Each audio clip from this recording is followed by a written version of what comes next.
Hindutva, I request Colin Gunjans, a senior advocate in Supreme Court. I request to address the guest.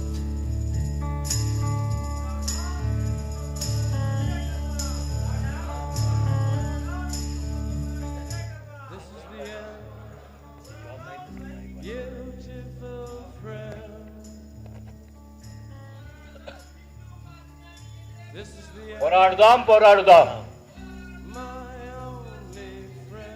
పోరాడుదాం పోరాడుదాం కాపాడుకుందాం కాపాడుకుందాం కాపాడుకుందాం కాపాడుకుందాం. I think I speak for all of you today when I say that what we heard from Haritosh was very inspiring and a remarkable presentation.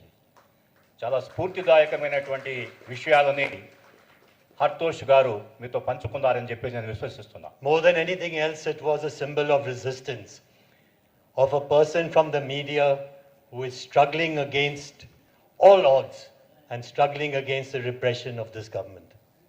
ప్రత్యేకించి media రంగం నుంచి వచ్చినటువంటి హర్తోష్ గారు ఈ విషయాలని ప్రస్తావించడం అనేటువంటిది ప్రత్యేకంగా చెప్పుకోవాల్సినటువంటి అంశం. He did it from the point of view of media. I want to do it from the point of view of the legal system. ఆయన పత్రికా కోణం నుంచి ప్రసంగిస్తే నేను న్యాయ వ్యవస్థ పనం నుంచి మాట్లాడే ప్రయత్నం చేస్తాను. But before that, I want to say that I am honored and happy to be here. నేను ప్రసంగించేందుకు ముందుగా నేను చాలా సంతోషిస్తున్నానని చెప్పేసి ఇక్కడ రావడానికి నేను చాలా సంతోషిస్తున్నానని చెప్పేసి చెప్తున్నాను. From the time I was a young student, I would come very often to this area. నేను నా బాల్యంలో చాలా సందర్భాల్లో ఇక్కడికి నేను వచ్చి ఉన్నాను. And I want to say unashamedly that I was very inspired by the Naxalite and the Maoist movement. నేను చాలా స్పష్టంగా మీ ముందు చెప్పదలుచుకున్నాను, ఈ నగరము ఈ వాతావరణము నన్ను చాలా ఉత్తేజపరిచిందని చెప్పి. And I know it and I say it often in all meetings, including meetings of lawyers. చాలా సందర్భాల్లో చాలా సమావేశాల్లో నేను ఈ విషయాన్ని ప్రస్తావిస్తున్నాను. And I say that change will come not through the legal system, it will come through struggle, through movements and through revolution. ఏదైనా సరే ఏ వ్యవస్థ అయినా సరే నాయకత్వం అనేటువంటిది పోరాటాల ద్వారా ఉద్యమాల ద్వారానే వస్తుందని చెప్పేసి నేను విశ్వసిస్తున్నాను. I have no shame, I have no fear when I say that revolution is the way forward. నేను విప్లవమే అల్టిమేట్ అని చెప్పేసి చెప్పేందుకు నేను వెరవటం లేదు. And I tell lawyers in the Human Rights Law Network and elsewhere, do not think for a moment that you are the master of the destiny of people. People are their own masters. People will make their own destiny. నేను human rights advocates అందరికి కూడా నేను విజ్ఞప్తి చేస్తూ ఉంటాను, మీరు ప్రజలకు సంబంధించిన భవిష్యత్తుకు సంబంధించి మీరు కర్తలుగా మీరు భావించొద్దండి. ప్రజలు తమ భవిష్యత్తును తామే నిర్మించుకునేటువంటి శక్తి సామర్థ్యాలు వాళ్ళకు ఉన్నాయని చెప్పేసి మీరు నమ్మాలని చెప్పేసి నా అడ్వకేట్ మిత్రులకు చెప్తూ ఉంటాను. And we also know, and we should be unashamed to say it, that insurrection, social change, revolution will never come without violence. మనమందరం కూడా ఒప్పుకోవాల్సినటువంటి అంశం ఏంటంటే ఎక్కడైనా సరే మార్పు అనేటువంటిది, మౌలిక మార్పు అనేటువంటిది, విప్లవం అనేటువంటిది హింస లేకుండా రావడం అసంభవం. I will not pick up a gun. I will not pick up a bomb. I will not incite you to violence, but I know that every successful revolution in the history of this world has been a history of violence. నేను మిమ్మల్ని తుపాకులు తీసుకోమని చెప్పేసి, బాంబులు తీసుకోమని చెప్పేసి రెచ్చగొట్టే ప్రయత్నం చేయట్లేదు. కానీ చారిత్రక వాస్తవం ఏంటంటే చరిత్రలో సంభవించినటువంటి ఏ విప్లవమైనా సరే హింస లేకుండా సంభవించలేదనేటువంటిది వాస్తవం. Because the history of the overthrow of capitalism is the history of a system which uses its army and its police and its paramilitary forces against the people again and again and again. చారిత్రకంగా పెట్టుబడిదారీ వ్యవస్థ అనేటువంటిది అనేక రకాలైనటువంటి హింసాత్మకమైనటువంటి ఆయుధాలని అది ఉపయోగిస్తుంది. అది పోలీసులు కావచ్చు, సైన్యం కావచ్చు, మరో ఆయుధం కావచ్చు. పెట్టుబడిదారీ వ్యవస్థ మనుగడ అనేటువంటిది హింసాత్మకంగానే ఉంటుంది. I have come also to honor Balagopal and all the martyrs who have died in this area over the last decades. నేను గత 10 సంవత్సరాలుగా చాలా సందర్భాల్లో చాలా అమరులైనటువంటి వారిని స్మరించుకునేటువంటి సందర్భాల్లో ఇక్కడికి వచ్చి ఉన్నాను. The special thing about this area is martyrdom. And the number of people, teachers, students, activists, lawyers who've been killed in the struggle for freedom from capitalism and feudalism. ఈ ప్రాంతం యొక్క ప్రత్యేకత అమరత్వం. అనేక మంది విద్యార్థులు, అనేక మంది యువకులు, అనేక మంది యోధులు ఈ ప్రాంతంలో స్వేచ్ఛ కోసం, స్వతంత్రత కోసం తమ ఆత్మ బలిదానాలని కొనసాగించడం అనేటువంటిదే ఈ ప్రాంతం యొక్క ప్రత్యేకత. Balagopal and I had some kind of relationship. We were in contact from time to time over the legal cases that he was doing. And when I looked sometimes at his drafts, which he made in tribal areas, he would write in his very clear handwriting and send me pieces of paper in handwriting for a case to do in Supreme Court. I was amazed by the preciseness of his language and his sharpness of legal thought. Balagopal గారితో నేను అనేక సందర్భాల్లో అనేక విషయాల్లో పంచుకోవడం జరుగుతూ వచ్చింది. ఆయనతో నిరంతరం నేను సంబంధాలు కొనసాగిస్తూ వచ్చాను. బాలగోపాల్ గారు అనేక సందర్భాలలో ఆయన అటవిక ప్రాంతాల్లోకి, గిరిజనుల దగ్గరికి వెళ్ళినటువంటి సందర్భాల్లో ఆయన చాలా స్పష్టంగా రాసుకున్నటువంటి నోట్లను చూసి నేను రాసుకున్నటువంటి విషయాలను చూసి నేను చాలా ఆశ్చర్యపోయేవాడిని. అనేక సందర్భాల్లో సుప్రీంకోర్టులో వాదించేందుకోసం ఆయన పంపినటువంటి ఈ విషయాలన్నింటినీ కూడా నన్ను అబ్బురపరిచేవి. And when I used to call up from Delhi to try and find out where Balagopal is, to talk to him on a Friday or a Saturday or a Sunday, I would invariably be told that Balagopal has gone up to the tribal area. Balagopal గారితో మాట్లాడాలని చెప్పేసి ప్రయత్నం ఎప్పుడు చేసినప్పటికి కూడా ప్రత్యేకించి శుక్ర, శని, ఆదివారాల్లోనే ప్రయత్నాలు చేస్తే ఆయన అందుబాటులో ఉండేవాడు కాదు. ఎక్కడికి వెళ్ళాడని చెప్పేసి నేను ఎంక్వైరీ చేస్తే ఆయన అడవుల్లోకి లేదా ప్రజల్లోకి వెళ్ళాడని చెప్పేసి జవాబులు రావడం జరుగుతూ వచ్చేది. And I used to tell my young lawyers, this is how a true lawyer should be. Not just a lawyer, but a lawyer and a political activist, a lawyer and a social activist all mixed up into one. నేను చాలాసార్లు మా యొక్క యువ మిత్రులకి, advocate మిత్రులకి ఏం చెప్పేవాడిని అంటే, లాయర్ అంటే ఈ విధంగా ఉండాలి, బాలగోపాల్ లాగా లాయర్ అంటే ఈ రకంగా ఉండాలి, ఒక రాజకీయ కార్యకర్తగా, ఒక సాంఘిక సామాజిక కార్యకర్తగా లాయర్ ఉండాలని చెప్పేసి నేను చెప్తూ ఉంటాను. Today I want to give you some good news and bad news. నేను ఈరోజు మీకు సంతోషదాయకమైనటువంటి మరియు విషాదమైనటువంటి విషయాన్ని ప్రస్తావించదచ్చాను. The bad news you know. Haritosh told you about the bad news in media, the bad news in the world you know, and the bad news is our central government. That is the main thing about our bad news.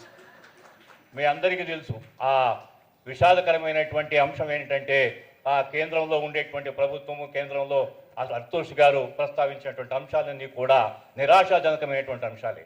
But just as the bad news becomes worse, just as this Rakshas becomes stronger, or he thinks he is becoming stronger, resistance in this country is also growing.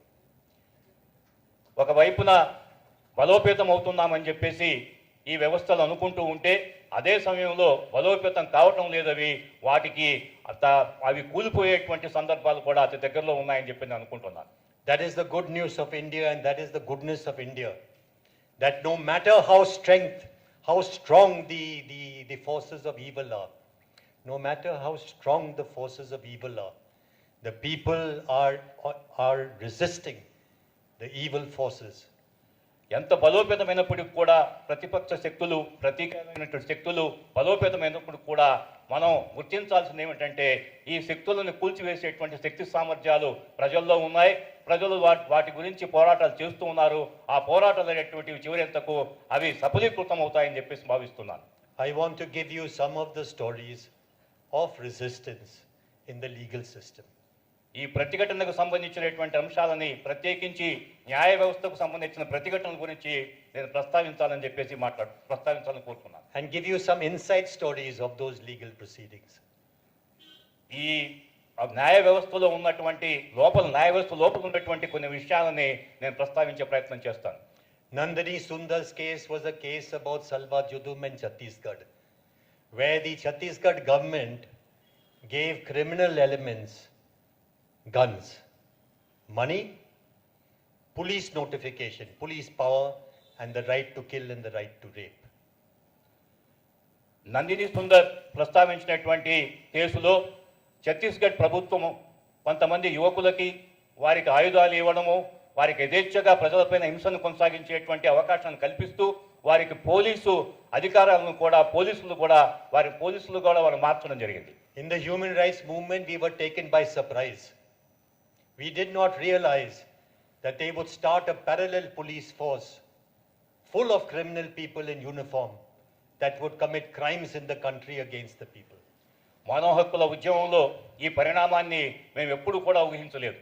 కొంతమంది నేరస్తులకి ఒక సమాంతరమైనటువంటి police వ్యవస్థగా మార్చివేసి ప్రజలపైన దౌర్జన్యాలకు దిగుతారని చెప్పేసి ఈ మానవ హక్కుల ఉద్యమంలో మేము ఎప్పుడు కూడా ఊహించలేదు. And we felt that if it has the backing of the Chhattisgarh government, if there are notifications saying that A, B, C, D is a police officer, that it is impossible to stop. ఆశ్చర్యకరమైన అంశం ఏంటంటే ఛత్తీస్గఢ్ ప్రభుత్వం ఇలాంటి వారికి అందరికీ కూడా police అధికారులుగా గుర్తించేటువంటి ఉత్తర్వులు కూడా జారీ చేయడం అనేది జరిగింది. And then Nandini Sundar went to court. She went to the Supreme Court in a simple case. And that simple case was that it is illegal and unconstitutional to set up a vigilante force.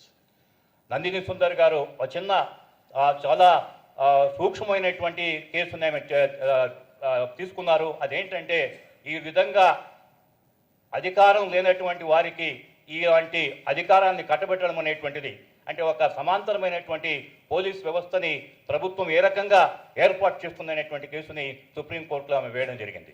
It came before Justice Sudarshan Reddy, who many of you may know, and another judge, but Sudarshan Reddy was heading the bench. And Sudarshan Reddy had some background in the PUCL. So it is easy to grasp.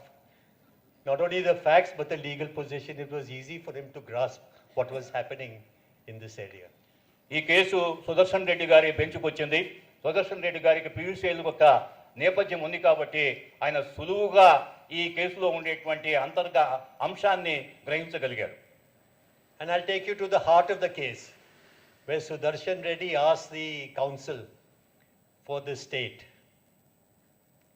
you have these young boys, hardly 18, 19 years old. Are they policemen? They have immunity. And the state says, yes, they have immunity. If they kill somebody, they are immune from prosecution. Sudarshan Reddy గారు ఒక చిన్న ప్రశ్న prosecution అడిగారు. ఈ 18-19 సంవత్సరాల వయసు ఉన్నటువంటి వీరు అన్ని అధికారాలు ఇచ్చి ఉన్నారు కదా, వీరు యథేచ్ఛగా అన్ని హింసాత్మక కార్యక్రమాలు చేసుకునేటువంటి అనుమతి వీరికి ఉందా అనేటువంటి ప్రశ్నని ఆయన అడగడం జరిగింది. Therefore, if they kill, if they rape, if they burn the village, if they rob the chickens, if they take the utensils of the villagers, they cannot be prosecuted. That is correct, sir? ఈ పిఎస్ఓలు అనేటువంటి వాళ్ళు ఎవరైతే ఉన్నారో వీళ్ళు యథేచ్ఛగా గూడాలపైన దాడులు చేసి గూడాల్లో ఉండేటువంటి కోళ్లను ఎత్తుకోపోవడము, వాళ్ళ యొక్క పాత్రలను ఎత్తుకోపోవడము, వారిపైన దాడులు చేయడం అనేటువంటిది ప్రభుత్వానికి ఆమోదమేనా అని సుదర్శన్ రెడ్డి గారు ప్రశ్నించారు. And sir, how long you trained them? And the answer, we trained them for 3 weeks. So your entire police force training is 3 weeks. And what you do in 3 weeks? IPC, CRPC, Constitution of India, like that they kept. So Sudarshan Reddy laughed. You are training people to kill people. They are immune from prosecution. You train them only for 3 weeks. Then you give them full salary, automatic weapons and right to kill. And this is your police force in the state. And they said, yes, sir, that is correct. Sudarshan Reddy గారు మీరు వీళ్ళకి ఎన్ని రోజుల training ఇస్తారని చెప్పేసి అడిగితే వాళ్ళకి మేము కేవలం 3 వారాలు మాత్రమే ట్రైనింగ్ ఇస్తామని చెప్పారు. ఈ 3 వారాల్లో మీకు వీరికి ఏం చెప్తారు అంటే సిఆర్పిసి గురించి, ఐపీసీ గురించి, ఇండియన్ కాన్స్టిట్యూషనల్ లా గురించి మాట్లాడతామని చెప్పడం జరిగింది. 3 వారాల్లోనే అన్ని విషయాలు చెప్పేసి యథేచ్ఛగా వీరిని ఆ అపరిమితమైనటువంటి అధికారాలని అనుభవించేటువంటి అవకాశాలని ఏ విధంగా మీరు కల్పిస్తారని చెప్పేసి ఆయన ప్రశ్నించడం జరిగింది. And if any of you read that judgment, it is one of the finest judgments ever written by any constitutional court anywhere in the world. And I say this because Sudarshan Reddy and the other judge said, in respect of the Salva Judum, he said the real terror is not the people. The real terrorism is the terrorism of corporations. The real terrorism is the terrorism of mining companies. The real terrorism is the person who fund these corporations, such as the World Bank and the IMF. That is the real terror. Sudarshan Reddy గారు మరో judge constitutional బెంచ్లన్నింటిలో కంటే కూడా ఒక అద్భుతమైనటువంటి తీర్పుని వాళ్ళు ప్రకటించడం జరిగింది. ఆ తీర్పులో వాళ్ళు చాలా స్పష్టంగా ప్రజలు ఉగ్రవాదులు కాదు, ఎవరు ఉగ్రవాదులు అంటే కార్పొరేట్లు ఉగ్రవాదులు, ఎవరు ఉగ్రవాదులు అంటే ఈ మైనింగ్ కార్పొరేషన్స్ ఏమున్నాయో వాళ్ళు ఉగ్రవాదులు, ఎవరు ఉగ్రవాదులు అంటే ఈ వీళ్ళందరినీ కూడా ఈ కార్యక్రమాలన్నింటినీ కూడా సమర్థిస్తున్నటువంటి IMF వరల్డ్ బ్యాంకులే ఉగ్రవాదులు, కానీ ప్రజలు ఎప్పుడు కూడా ఉగ్రవాదులు కాదని చెప్పేసి ఒక అద్భుతమైన తీర్పులో సుదర్శన్ రెడ్డి గారు పేర్కొనడం జరిగింది. I want to ask you a question. Do you need translation at all or you don't need? Because Jeevan says he does. No. How many need translation? How many need? How many need? Put your hands up, please. All right. Just translate this. Just translate this. How many need translation? ఎంతమందికి తెలుగు అనువాదం అవసరము? Okay. All right, I'll do it in English. Thank you. Thank you, Chandra. The second case from Chhattisgarh is very important because sometimes we are afraid to use the word Naxalite, Maoist, we are very scared. So that was the case of Himanshu Kumar in Chhattisgarh. Socialist, pink, not cutter, red revolutionary, not a simple man, doing good work among the tribals. They broke his ashram. And we took that case. He filed a case about slaughter of villagers by the armed forces and the special security forces. And when we did that case, the Solicitor General would argue against us saying, this man is a Naxalite. They started in the beginning by saying this man is a Naxalite. Second day, this man is a Naxalite. Third day, this man is a Naxalite. We are talking about killing, rape, murder with axes, burning of villages. And they kept on saying, this man is a Naxalite, this man is a Naxalite, this man is a Naxalite. Then Sudarshan Reddy turned to them and said, 10 times you have told me this man is a Naxalite. 10 times Mr. Gonsalves is arguing that rape and murder has taken place. And every time your answer is, this man is a Naxalite. So what? Can you imagine Supreme Court saying, so what? So what, he said. So what if he is a Naxalite? I'm not concerned if he is a Naxalite or not. What he has spoken in his petition, is it truthful or is it not truthful? That you answer me. And with that, the argument that he was a Naxalite, etc., came to an end. And it is like that sometimes with us, my dear friends. We are sometimes afraid of saying things boldly. We are sometimes afraid of speaking the truth. Because we think that that word is so dangerous to use. And I'll come now to the topic of sedition. It is so dangerous to use that we stop using the words that are natural to our language. Azadi was natural to our language. It was so natural. But the government and the Home Minister made it a deadly word to use. You use the word Azadi and you are a terrorist immediately. And Kannaya, a dear friend, broke that taboo. Isn't it? He took our word back, which the government and the Home Minister had taken as their word, that these are terrorists, they are asking for freedom. Freedom meaning secession. He took the word back. That Azadi is Azadi from tyranny, from capitalism, from exploitation, from feudalism, from corruption. We want Azadi. And after that, you notice, government has never used that again.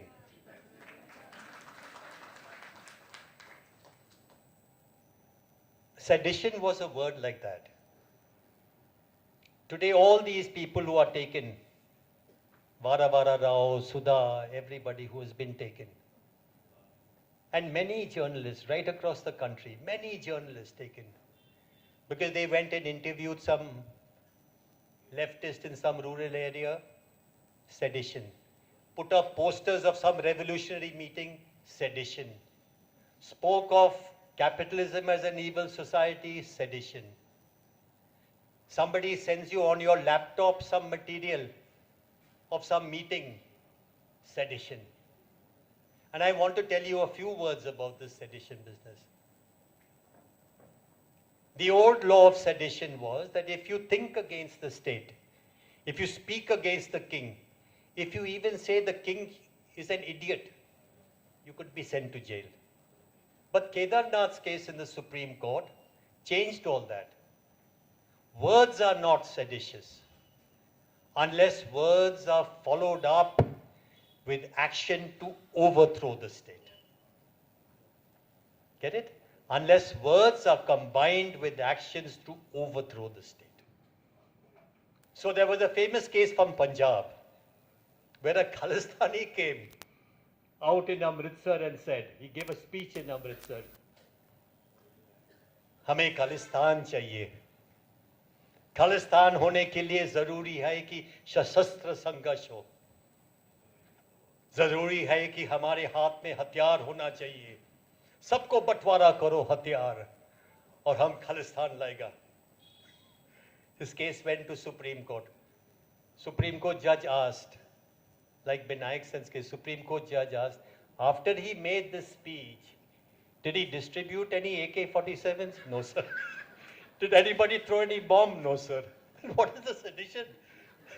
Just because he made some speech, it is not sedition. Famous case from Punjab. Equally famous case from Srinagar. We want Azadi. For that, we must distribute arms to our supporters. And we must bring Azad Kashmir. Went to Supreme Court, same question the Supreme Court asked. And he was acquitted. And I remember Binayak Sen's case, when it came for hearing on bail. I forget the name of the judge. Government was arguing this, that, some letter he took from here, he took it to one person there who was a dreaded terrorist. He was like a courier going up and down. Softly he asked him, can you show me from your charge sheet a single line which will show sedition? And they were not able to show. Very softly he spoke. There was no need for anything. They were not able to show a single line in Binayak Sen's case, and that is why Binayak Sen is out on bail today. I want to tell you about Hindutva in two parts. One is the terror part, political rights, civil and political rights. Second is the economic rights part. A big attack on judges.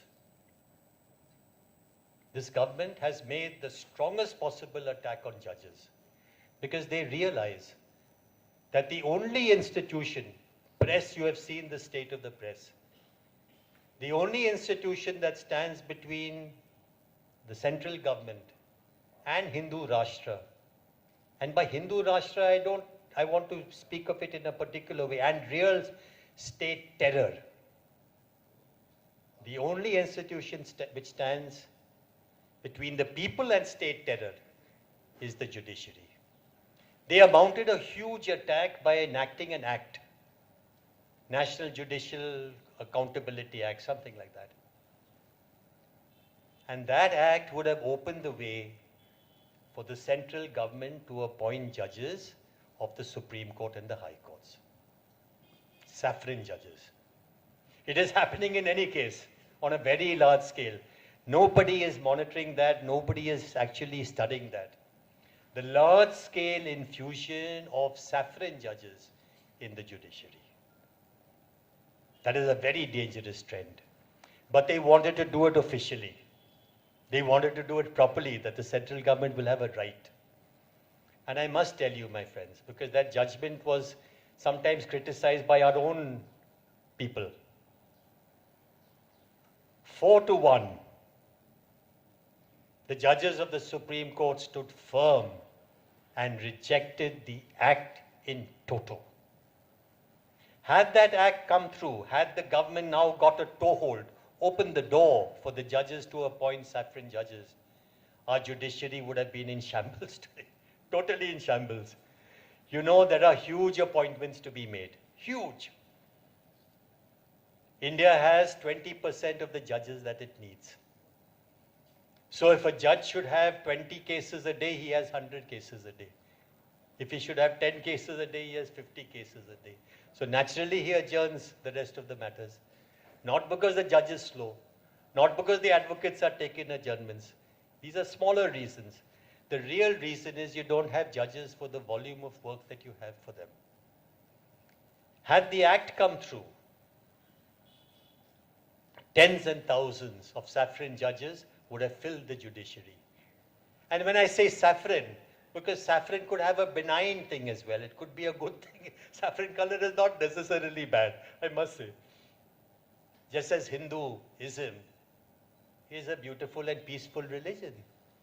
We don't have to criticize Hinduism at all. What we criticize is Hindutva, which is a very evil kind of transformation of what it could be a perfectly normal and good religion. We criticize Hindutva because it has superimposed, taken over the language of Hinduism, taken over the stories and the mythology and everything of Hinduism, and has turned it towards an evil end. And so we attack Hindutva. We have to be careful in this country. We attack Hindutva because that is a special force of Rakshasas which use the name of Ram and use religion and use Hindu mythology and stories and so on to get to an evil end. So when the Supreme Court cut down the act,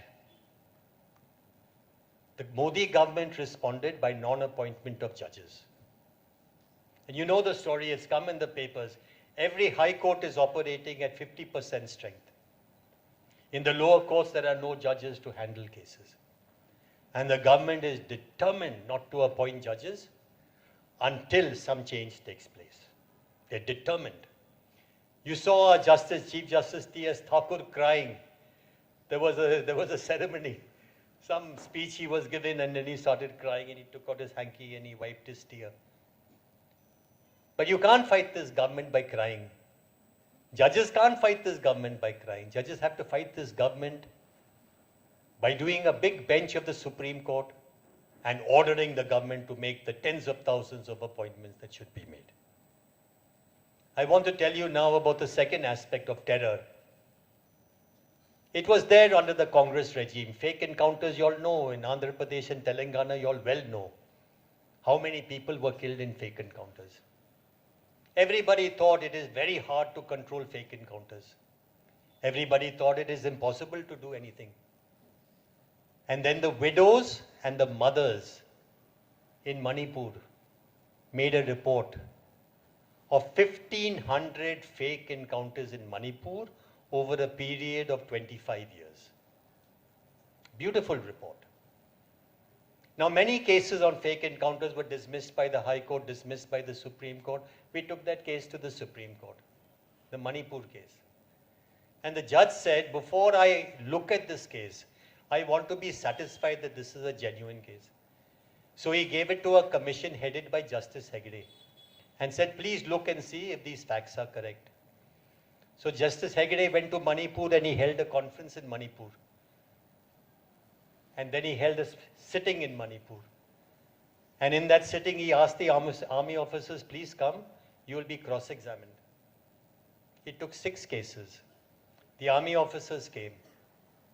And I will give you one cross-examination of one colonel. And Mukul Sinha, the human rights activist from Gujarat, he also came to do the cross-examination. So typical story. They were asked what happened and he said, the colonel said, from the hill they came here, they came down. We said, ruko, ruko. They did not stop. We said, ruko, ruko. They again did not stop. So we took out our weapons and we opened fire. One person was shot, one person escaped. That was the story in all the cases. So Mukul Sinha cross-examined them and he said, this man was a terrorist, according to you? Yes, sir, he was a terrorist. How do you know he was a terrorist? Sir, because he was from this organization. And they have nice names, XYP and ZM Commando Force and all these names they had. He was from this terrorist organization. I see. And the army has a list of terrorist organizations. Yes, sir. So that is how you know that this person was a member of that org. Yes, sir. You have that list? No, sir. You have seen that list? No, sir. Anybody in your unit has seen that list? No, sir. It must be there with somebody in the army headquarters. I don't know, sir. You want to produce that list tomorrow, day after? No, sir. So how do you know? So Mukul Sen had a nice style of cross-examining, very relaxed style. So how do you know? So he said, sir, पहाड़ की उस तरफ जो लोग आते हैं उस गांव से ये सारे आतंकवादी लोग हैं सारे. अच्छा, तो दोबारा अगर होगा, दोबारा उस तरफ से कोई आएगा आपकी तरफ, तो आप ओपन फायर करोगे, आप जान से मारोगे? Yes, sir. It was on this testimony that the commission, after inquiring, held that all the 6 sample cases were cases of cold-blooded encounters, and held that they were not members of any terrorist organization, and further held that they had no criminal background at all. Now these officers are being prosecuted, and you would have read in the papers, the army officers came to court and filed a case against the judge. Filed a case against the judge. The very army officer against whom now the charge sheet is ready has filed a case against the judge. And in that he says, we army officers' human rights are being violated. We want human rights also. We want protection also. And when you read their papers, you realize, because army officers have full protection, police has full protection. In law, they cannot be prosecuted for any act committed by them in performance of their public duty. Even if they make a mistake. Somebody is a terrorist there, somebody is walking to buy milk here, I shoot him. By mistake, they are fully protected. But cold-blooded murder, where you take a person, take him to the barracks, torture him, kill him, throw his body, and then you make a story, that is not protected. That is not public duty to kill in cold blood. It is not public duty to rape. It is not public duty to burn a village. It is not a public duty to rob a chicken. That is not public duty. They have filed a case now asking the judge, don't hear this case because you are biased against the army. And after that judgment, they gave a beautiful judgment. The AFSPA judgment you must read. Merely because you wear a uniform, you are not immune from prosecution. You're a policeman, you're an army officer, you're a senior army officer, you're a paramilitary force. The laws of the country apply to you. And in cold-blooded murder or torture or rape, you will be prosecuted like any criminal. And you will be prosecuted in the criminal courts, not in the military courts. That was a very important judgment of the court, which was a landmark judgment for this country, where for years we have been trying to get a judgment like this, and that judgment has come. And I want to say, my dear friends, just as you all in civil society fight, just as there are teachers in civil society who are fighting. When I last came for a meeting here, there was a teacher who stood up and spoke from Osmania University. And he said, now when I speak, I have a CCTV camera in my room because the management is saying that I incite the people. I incite the people. And he was saying in that meeting, it is my duty as a teacher to incite you. Is it not? It is my duty to take young minds, fertile young minds, and take them ahead. Make them think without any limitation. Widen their horizon. And this judgment of the Supreme Court in the Armed Forces Special Powers case was a major breakthrough. So just like you are teachers, you are lawyers, you are academics, there are people in the judiciary also who want to do something, who don't agree with what is happening around them. Many agree, but there are many who don't agree and they want to fight back.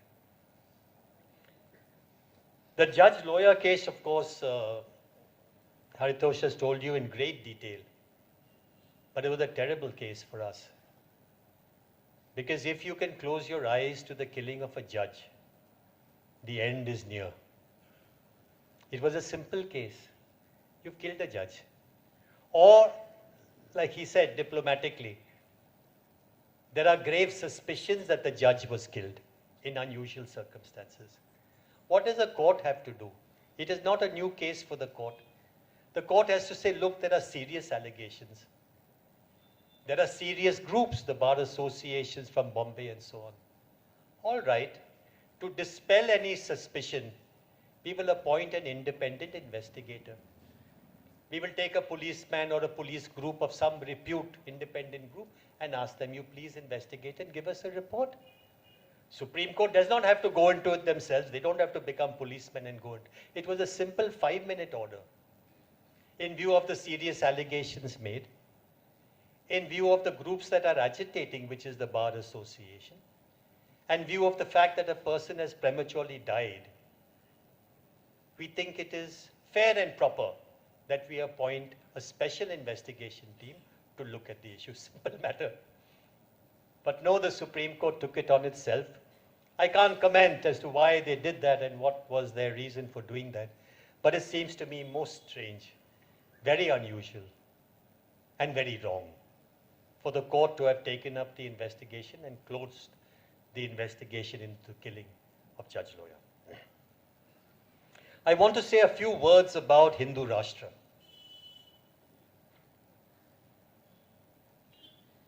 I married into a family which is a very regular Hindu family. And as a Christian boy, I didn't have any upbringing in Hindu mythology and stories and this and that. And I've come to appreciate and respect some of the critical aspects of Hinduism. Late in my life, I began to understand some of the stories and so on and so forth. But I have a very sharp understanding of Hindutva and the evil nature of Hindutva. Hindu Rashtra would require the Supreme Court to overturn an earlier judgment of the court in Keshavananda Bharati's case.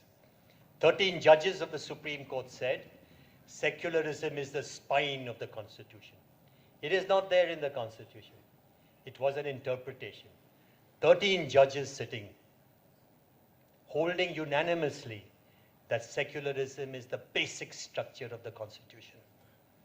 As long as you have that judgment, you cannot have Hindu Rashtra. Actually, Hindutva Rashtra. You cannot have it. Why do you want to recruit judges, saffron judges? You want to recruit judges so that you can constitute a 15-bench decision to say that Keshavananda Bharati is wrong. The Indian nation is a Hindutva nation. You want that. You want to say that. The religion of India is not secularism, but what we tell you about Hinduism. S.R. Bomai is another judgment, 7-judge bench decision. Please understand this judgment on secularism. People say Indian version of secularism is different from the Western version. In the West, they say no connection between state and religion. So if you're working in a government office, you cannot put up a murti, you cannot put up a picture, and even in the table where you sit, suppose you have an Om symbol or a cross, it cannot be big. It's limited. It can be small on your table. You can put. A Christian can put a small cross. A Hindu can put his little Ganesh. That is all right. So the Western notion is no connection. And the state cannot fund any activity or any institution which is not secular. Right? So people say Indian secularism is different. Indian secularism means state will fund all equally. State will intervene everywhere equally. ये Indian notion. S.R. Bommai was an important case, 7 judge benches. And in S.R. Bommai, they said, the state has no religion. The state stands aloof from religion. The state stands apart from a religion. The state cannot support any religion. Beautiful judgment, S.R. Bommai. Now you tell me, there are some high courts, I know, where they built a mandir. There are some places where on the official premises itself they'll do puja. Then of course you will light the lamp everywhere.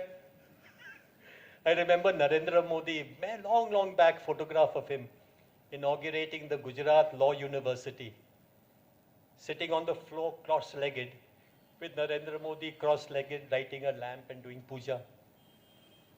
I have nothing against puja. My family does puja all the time. I have nothing against puja. But you have to have a secular religion or multiple levels of puja, whatever you want to do, whether if you want to do at all. But actually the law says no puja in a secular institution, if you look at the law strictly. But we will do it all the time. I come from Bombay, where Ganesh Chaturthi and Ganesh Pujas are done on the railway stations also. So you understand this infusion of religion into state. In the beginning, it sounds very simple and innocent, but it involves the state in religion, and more and more and more. I see politicians and all going officially with their official cars and bodyguards, going to a temple to do puja. They cannot take their cars and they have to get out now. They have to leave their state apparatus behind. They have to take their own private vehicles. They have to take their own private security guards and then do whatever puja you want to do. Or if you want to go to a masjid, you cannot go with your guards and all this. This is state machinery. You can't take it. And it's a very strong rule, my friends. It's a very important rule that you must keep the state apart from religion. And there's an important case now come before the Supreme Court, where in morning prayer, and this is happening right across the country, while saying your morning prayer, all the teachers and students have to use a particular religious prayer. And it came before the Supreme Court, Justice Rohington Nariman, and he said, this is a very important case. I will admit and hear it. Whether in the prayer in the morning, you can have a particular kind of prayer at all. Now I want to talk of the economic effects of this government. Modi's government has been a very cruel government. And Modi's government has been intentionally a very cruel government. The first thing that Modi did when he came to power was to cut the social spending by 20%. So all spending on education, all spending on healthcare measures, housing rights, etc., all these measures were cut by 20%.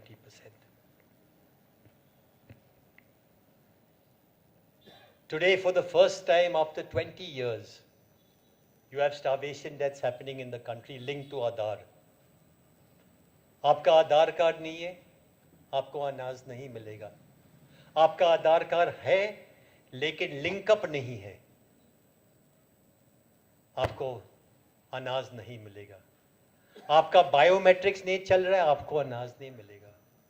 आपका internet नहीं चल रहा है आपके गांव में, तो biometrics नहीं कर पाता है, आपको अनाज नहीं मिलेगा. And you will hear him boast. In Jharkhand, they have cancelled 9 lakh Aadhaar cards, ration cards. 9 lakh. And they come to court and say, sir, itna bogus cards the. Itna bogus cards the. 9 lakh, we are proudly, garv se kehte, very proudly they say, we have cancelled 9 lakh cards. 9 lakh cards, bewakoof.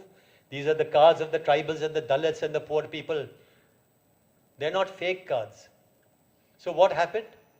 People started dying of starvation. And we have documented now 69 deaths by starvation. These are a very small part of the whole thing. 69 people died by starvation. Many of them in Jharkhand and other parts of the northern states. So this government has been a very, very cruel government. Farmer suicides. people in Andhra and Telangana know very well. When you look at the statistics of farmer suicides, we see that the greatest numbers of suicides are in these areas. Why are they in these areas? Because the central government has refused to recognize tenant farmers as farmers. Central government has refused to recognize women farmers as farmers. Central government has an insurance scheme where they gave all the money. This is another huge scam. Central government gave huge monies, not to the farmers. They gave it to insurance companies, crop insurance companies. And when the crop fails and the farmers are dying, instead of giving money to the farmers, the insurance companies are raising objection. All kinds of technical, legal objections. And they are keeping the money with themselves. 80% of the money given by the central government to the insurance companies, lying with the insurance companies, not disbursed to the workers. And the most important thing, between the old government and the new government, between the Congress and the BJP, there is no difference. Chidambaram started it.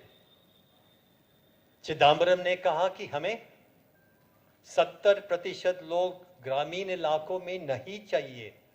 हमें western type civilisation चाहिए, western type development चाहिए, वहाँ से लोग निकलना चाहिए. और हमारा ये है, प्लान है कि 30% लोग रहे ग्रामीण इलाके, सभी लोग in the urban cities they must come. So what did he do? Very evil plan he put into place as finance minister, which now the Modi government is happily following. He took bank credit away from agriculture, particularly away from the small farmer, marginal farmer. He took that credit away. He gave it to farmers, he says. But if you see who he's giving the money to, he's giving it to agro corporations. Reliance is a big player again. Reliance, that my friend Haritosh mentioned, is a very big player again in agro corporations. So the money meant for the farming community in the rural areas has been given to agro corporations in the small towns and so on. The large bulk of credit is going in that direction. So the farmer finds he gets no credit. The farmer finds he has to go to the money lender and take money at interest of 80% per year, 70% per year, and the farmer dies. And the suicide deaths documented are mainly in these areas. The Supreme Court, I must tell you, the Supreme Court is looking at the issue of farmer suicides. I don't know if the Supreme Court will be successful. But we have mounted a very big challenge to the government's policy of starving farmers and causing them to commit suicide. There's another very big battle taking place in the Supreme Court on Monsanto and genetically modified food.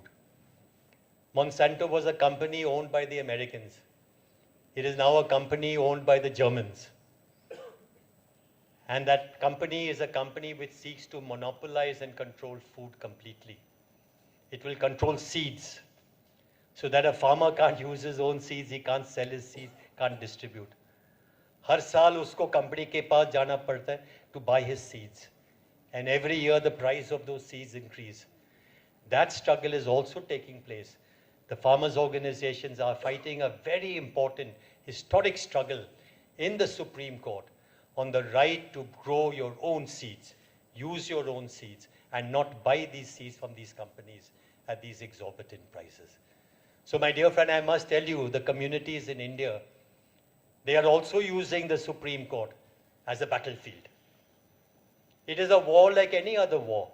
It has many battlefields. And one important battlefield is the court. When the court becomes useless, we will abandon that battlefield. Like the British courts became useless at some stage. And Gandhiji said, now I want my lawyers to leave the courts and go into the movement. Time has come for the lawyers, leave the courts and go and leave your practice, go into the movements. But that time has not yet come in India. And that battlefield is still a good battlefield, or at least it is a reasonable battlefield in which young lawyers and activists must take their cases and fight for justice. And I gave you a few examples of cases that have been successful. I want to mention 2 or 3 quickly.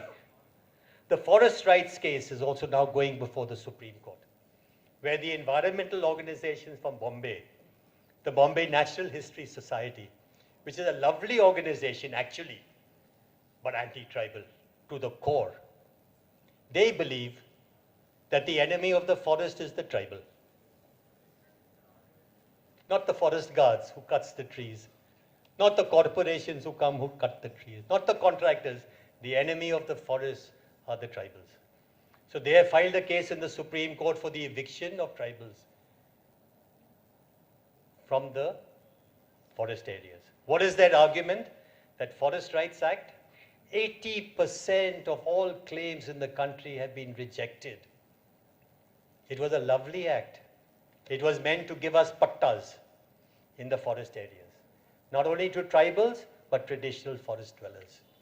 80% of all those cases have been dismissed. So what do they say? Your cases are dismissed, get out of the forest. And they have come to the Supreme Court for an order to evict millions of tribals from the area. There is a counter-attack by the tribal organizations. And they have filed their own cases and they are fighting against that view in the Supreme Court. But the Forest Rights Act remains for this area a very important statute for the protection of tribals and the non-tribal forest dwellers, traditional dwellers in the forest. And that battle is going on in the Supreme Court. Then, on the Forest Rights Act, the BJP government has worked out a lovely plan for the financing of state governments. Jharkhand has started it with respect from last year. They advertised in the paper that we have so many million acres of land. Any industrialist who wants acres of land in Jharkhand, please apply. When you look at that, you realize कि गाँव के सारे community land, they have calculated. इस गाँव का इतना, इस गाँव का इतना. So they have calculated the community land of the entire state. And they are assuming that the community land is state property, not the property of the people. And now they are auctioning community land in Jharkhand for any corporation wanting to come in, you can come in and buy. This is the evil nature of the central government. This is the evil nature of Hindutva.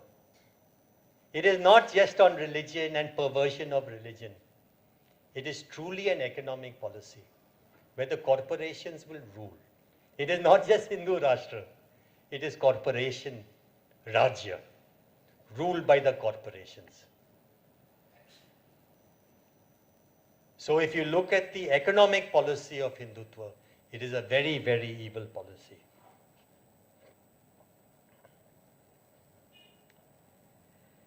I want to conclude with a few words. We are living in times of great stress. Everyone is under attack. Everyone is fearful. Everyone is afraid of what they talk on the telephone. And Chief Minister Arvind Kejriwal at the 50th ceremony of the High Court, officially from the dais, with Modi, Jaitley and all sitting, and the Chief Justice and all the judges of the High Court sitting, he said, "What is this I hear? That judges' telephones are being tapped." It was a surprising thing to say in public. It was a surprising thing to say in front of all the judges, Supreme Court, High Court judges. He said, "We are hearing these stories day in and day out. And some judges are telling me that their phones are being tapped by the central government." Then the camera went and focused on Modi's face. He was looking here, he was looking there. Focused on Jaitley's face. Focused on the law minister, Ravi Shankar Prasad's face. And it was perfectly correct. We know, and judges have said, that our phones are being tapped. And sometimes your wife's phones are being tapped. And an intelligence bureau report on each judge and what they talk on the phone, whom they are talking to, everything is known. So we are living in times of fascism. There's no doubt about it. Let us not be afraid to say it's pure and simple fascism. You compare it to Hitler, you compare it to Mussolini, you compare it to Franco. It is the rule of a class of people.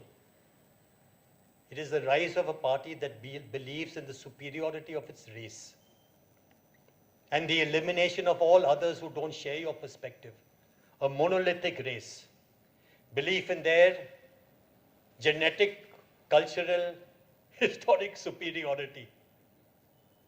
Belief in the use of nuclear weapons, military might.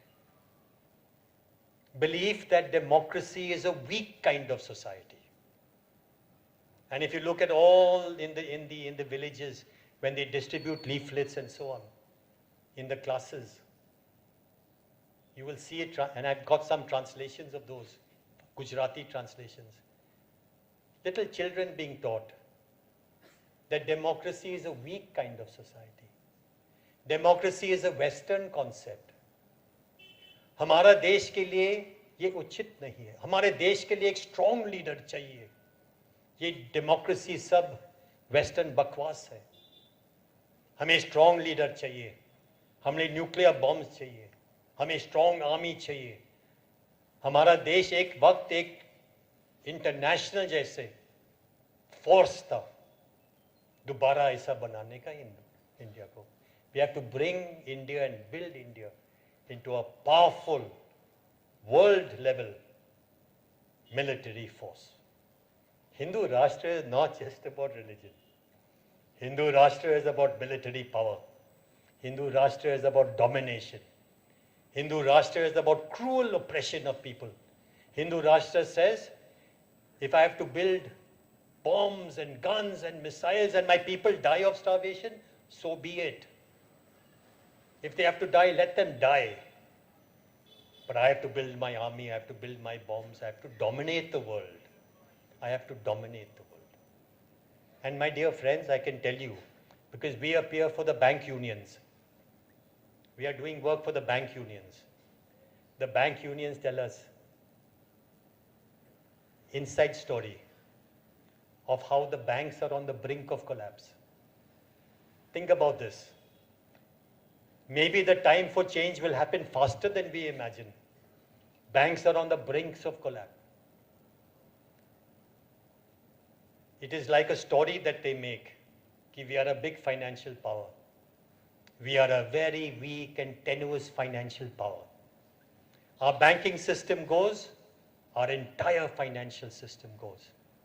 And our banking system is going for the simple reason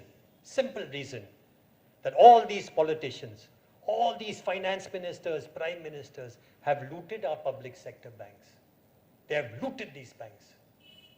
And they have given money to corporations, then default, give them more money, default, give them more money, default, and again and again and again.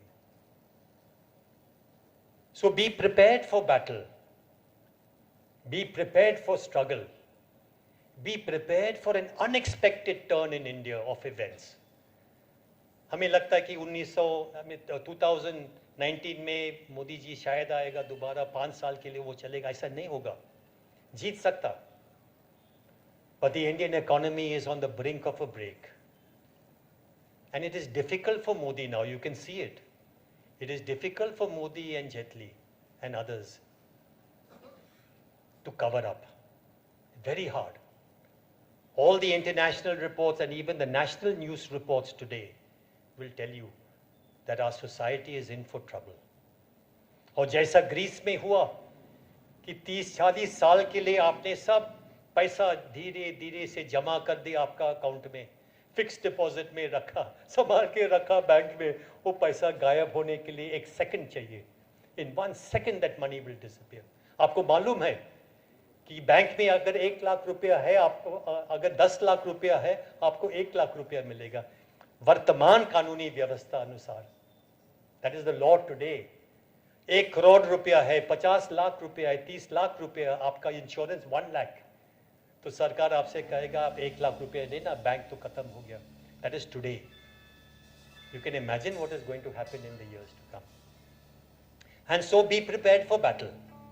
Be prepared for struggle. Do not assume that the central government is very strong, it will last forever. ऐसा नहीं है. India ऐसा देश है, अचानक से होता है. जैसा बिहार में संपूर्ण क्रांति का जो नारा लगाया जब मूवमेंट हो गया जयप्रकाश नारायण का, it happened overnight. Our people are fed up और सहन करना नहीं चाहते हैं. खून गर्म हो गया सभी का. People want change, people want radical change, and that time for change may be very close. Be prepared for battle. Thank you very much.